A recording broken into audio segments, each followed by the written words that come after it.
Dana White and the UFC have come in for some heavy criticism over the years, mainly surrounding the issue of fighter pay. No fighters on the roster are going to become filthy rich from the organization, bar a select few like Conor and Izzy, and many retired fighters end up taking another job after leaving the sport. Today, we're discussing 8 UFC fighters who have gone flat broke after becoming famous for fighting. Stay with us. First up, it's Chris Leben. Leben appeared on the inaugural season of The Ultimate Fighter and was involved in some memorable moments on the show, not least taking his duvet out in the garden and sleeping there after being bullied by other house members. And there's no doubting his pedigree either. The man could definitely fight and holds wins over some big names, such as Patrick Cote and Wanderlei Silva. However, shortly after retiring back in 2013, Leben revealed that he was pretty much bankrupt. Taking to Twitter at the time, he complained, "I wish I would have drove truck last 10 years. Then at least I'd have insurance to see a counselor. UFC left me broken with nothing." It is thought Leben earned close to $1 million during his UFC career, but poor lifestyle choices led him to blowing most of it. He would later tell Frank Trigg in a candid interview, "The bottom line is, especially with all the illegal drugs, I was spending all the money I was making anyways." But thankfully he is now sober and has since turned out for BKFC. We're talking Diego Sanchez now. Stay with us. Like Leben, Sanchez also appeared in the first Ultimate Fighter season, becoming the first middleweight winner of the show. During his run in the UFC, which lasted until 2020, Sanchez garnered a reputation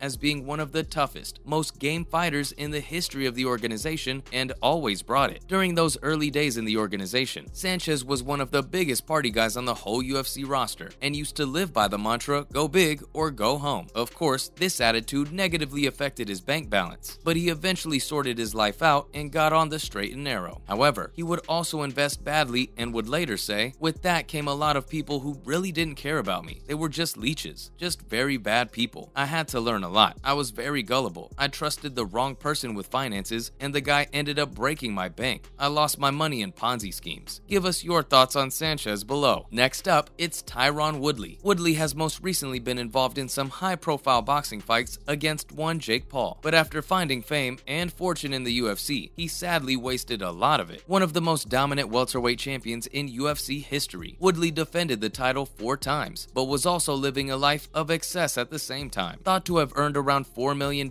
over the course of his UFC career, he would unfortunately succumb to the trappings of fame and fortune. Woodley would later tell ESPN, "I bought like 7 cars and bleep 2 houses, and all these trips, and nobody ever lifted a bleeping hand when we were at the restaurant. 10 to 15 people went to dinner." He then added, "And I was going to VIP clubs and all this bleep, like every other week." After this revelation, it's no wonder his UFC career took a nosedive before he started pursuing those circus-like boxing fights. Ken Shamrock is coming through now. Shamrock is a bona fide pioneer of the sport and was around during the early years of the UFC. He would also turn out for the WWE, but would later be involved in a bitter legal issue with the UFC, whom he accused of not letting him compete in the last fight of his deal. Of course, the court case would result in Shamrock being completely broke, but Dana White would later claim he was skint when he returned to the UFC. White accused Shamrock of filing bogus claims against the company, going on to say that he owes us that money. Do you know what I've done for Ken Shamrock? Ken Shamrock, when I brought him over, he was broke. Flat bleepin' broke. He was in income tax trouble. His knee was shot. White, who everyone knows refuses to pay the majority of the UFC roster what they're worth, also went on to claim that the UFC actually gave him $60,000 before suggesting he made $2.5 million during his UFC career. Did you guys realize Ken Shamrock was in such trouble money-wise? Let us know what you think about his dispute with Dana below. We're discussing Mark Coleman now. Stick around. Another UFC Hall of Famer, Coleman was around in those early days when the promotion was almost unrecognizable from what it is today. He was also the UFC's very first heavyweight champion, but when he retired from the sport, he was almost dead broke. So much so that he would attempt to sell his Pride Grand Prix winning trophy for $24,500 years later. Coleman would have injury issues in later life too, which would wreak havoc on his finances, but the legendary heavyweight was too proud to reach out for help to anyone. Another former MMA star, Wes Sims, would take on the responsibility of helping Coleman, explaining that he was living off the odd guest appearance and autograph signing. A GoFundMe account was later set up, which raised around $50,000 for Coleman. It helped him through his rehab due to a drinking problem he had picked up, undoubtedly thanks to how his life had played out post-fighting. Give us your favorite memories of Coleman below. James Toney is up next. Toney was a little bit different from everyone else on today's list, given the fact he was a boxing world champion. However, he left boxing essentially flat broke. broke. In 2009, Tony's star and bank balance had faded significantly, and he wasn't the draw he once was. After attending a few UFC events and pestering Dana White to put him in against the promotion's heavyweight champion, the boss eventually relented and a fight with Randy Couture was sanctioned. The fight was over almost as soon as it began, as Randy tapped the former boxing champ, but it also drew criticism for being a freak show fight, arguably the one that started today's current trend of similar fights. Tony was instantly released from his UFC contract, but still wasn't able to retire due to the fact that the IRS took his entire $500,000 fight purse, thanks to unpaid taxes. Are you a fan of these crossover fights? We're talking Mike Perry now. Stay tuned. Platinum Perry was one of the most game fighters in the UFC during his stint on the roster and reportedly earned around $875,000 during his run. Of course, his record wasn't the greatest, but he was still a fun guy to watch. But after his heavy defeat to Vicente Luque in Uruguay 2019, he took to Instagram to bemoan his financial situation. The fight left him with a broken nose, but his post suggested that his bank account was also near broken, as he said. $58,000 to show. Uruguay took 17. Management and team took 15%. Still got last year's taxes. Nose job is priceless. Money in the bank, $6.